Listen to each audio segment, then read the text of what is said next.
What is the best X-Men lineup? Or who should be on the X-Men roster?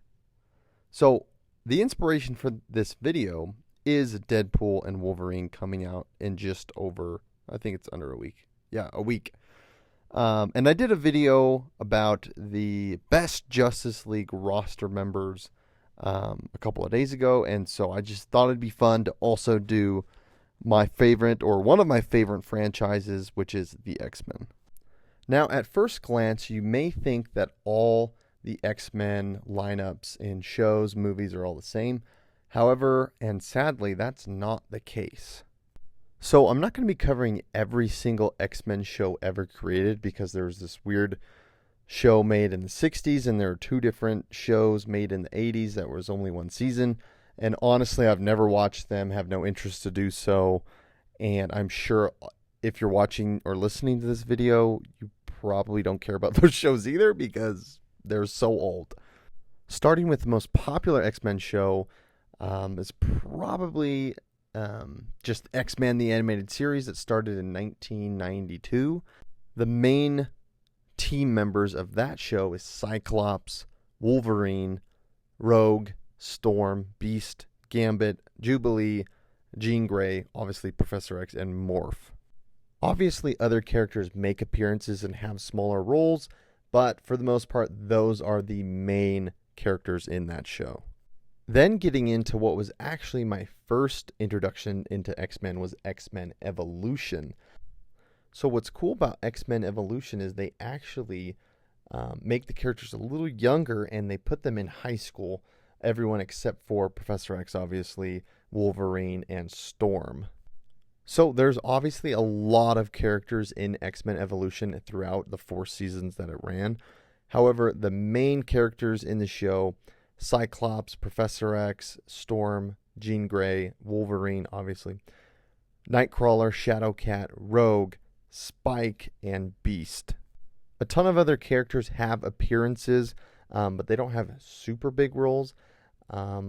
Probably the funniest part is their nemesis is the Brotherhood of Evil, and they have younger villains as well. Then you have this random show in 2008 or 2009, Wolverine and the X-Men. Sadly, it only lasted one season, but the main roster members was obviously Wolverine, Cyclops, Emma Frost, Beast, Shadowcat, Nightcrawler, and Storm. So it was really weird. It was set in this dark future environment, and anyways, it was a good show. I hear people ask why certain franchises keep doing new shows, new movies of the same thing, and honestly, it's to get more viewers, to get a bigger audience, right? Because, I mean, X-Men, I never watched the original X-Men show, and I never would have if I didn't watch X-Men Evolution. So, I love this show. I think it's great, and I definitely think it worked by appealing to a younger audience like myself at the time. Now, getting into the live-action movies of X-Men. Now, this is probably the most bittersweet lineup that I am going to talk about. For the simple reason is in the first movie, all we had was Cyclops, Wolverine, Rogue, Storm, Jean Grey, and some other people were like mentioned, but they didn't really do anything. And what's really disappointing about this is Rogue is basically a damsel in distress, and that's basically it. And her character really never recovered from the first movie, and it's just such a shame because if you go and watch the original X-Men the Animated Series, and like Rogue is awesome. Like she can fly, she has super strength already, and she can take other people's powers, power them down. I mean, she is, and like she's just one of my favorite characters. So it was super disappointing that she basically she's just a plot device basically.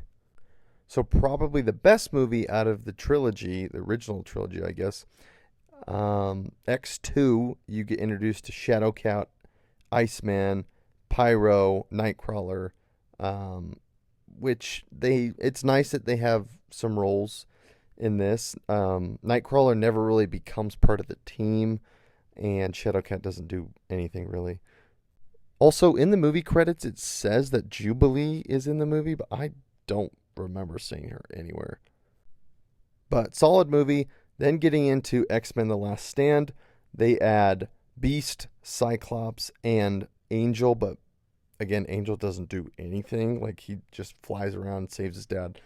And then there's the weird thing with Phoenix, and Cyclops not there, Professor X isn't there, and it's just a weird dynamic. It's a decent movie, but I mean, the problem I have with the original, when I say the original, the first live action X-Men movies is it never really feels like a team.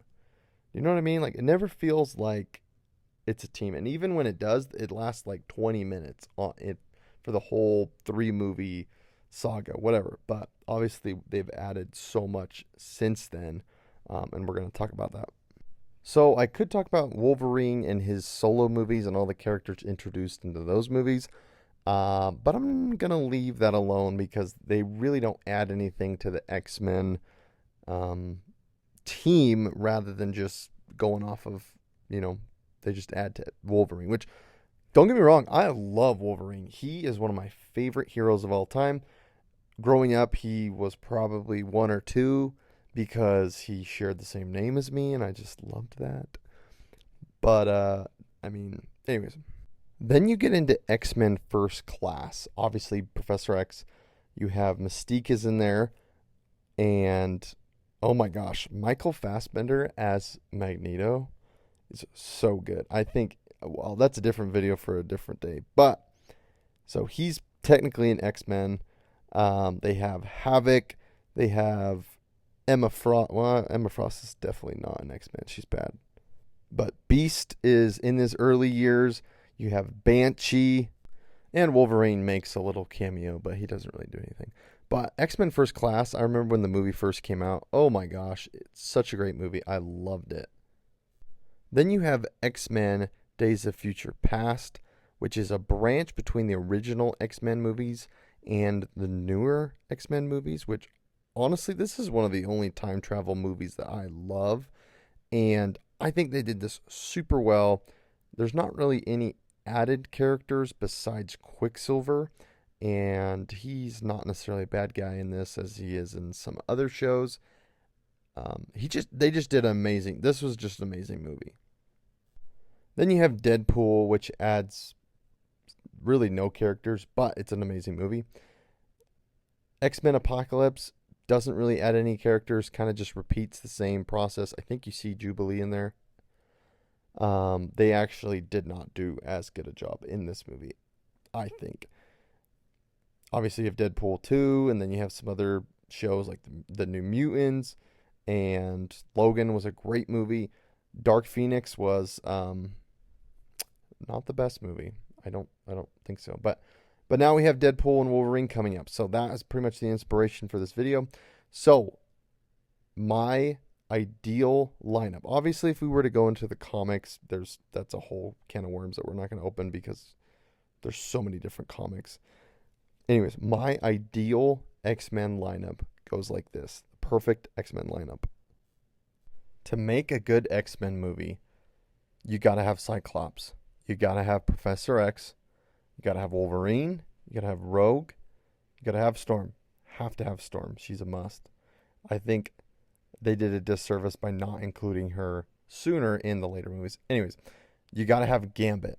The biggest mistake that X-Men has made is not having a live-action Gambit outside of X-Men Origins. And that, I mean, he was cool in that. He didn't necessarily look like Gambit. I didn't feel like that was really him, besides his name.